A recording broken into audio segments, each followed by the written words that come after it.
ओम नमो नारायण। चातुर्मास के संदेश। श्रावण में श्रवण, भाद्रपद में भद्रता, अश्विन में श्वास रक्षा, कार्तिक में कुसंस्कारों का समय।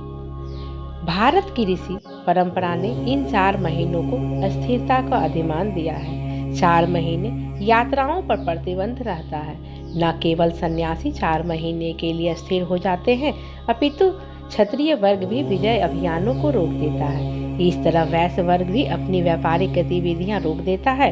वैदिक, बौद्ध एवं जैन साधु साध्वियां 8 माह निरंतर विचरण करते हैं, पर वर्ष के 4 महीने वे एक स्थान पर रुक जाते हैं। श्रावण महीने का संदेश है, भगवत वाणी और गुरु वाणी का श्रवण करो।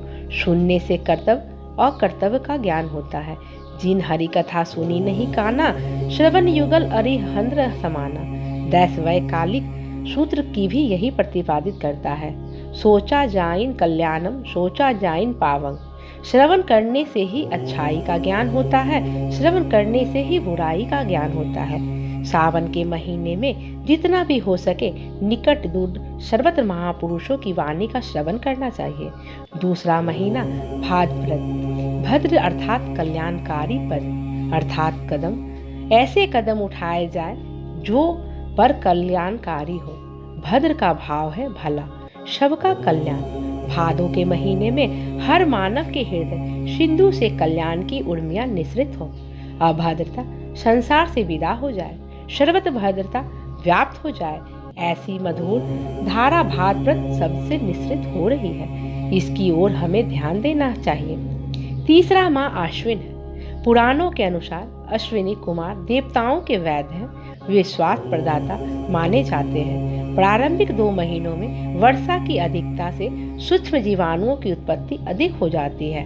बैक्टीरिया बढ़ जाते हैं और रोगों का आक्रमण शीघ्रता से होता है। अश्विन माह में वे रोग कुछ स्वतः शांत हो जाते हैं, कुछ के लिए मानव को प्रयत्न करना पड़ता है। यह महीना स्वास्थ्य रक्षा के लिए समर्पित है। अपने स्वास्थ्य की रक्षा करते हुए मानव जाति के स्वास्थ्य के लिए प्रयत्नशील होना इसे महीने का संदेश है। चातुर्मास का चौथा महीना कार्तिक। वृक्ष की छाल को कृति कहते हैं। शिव शंकर को कृति वासस कहा है, छाल पहनने वाले। छाल को कृति कहने के पीछे रहस्य यह है कि छाल वृक्ष से काटकर उतारकर पहनी जाती है। कृति का अर्थ हुआ काटने, छीलने तथा तराशने की क्रिया।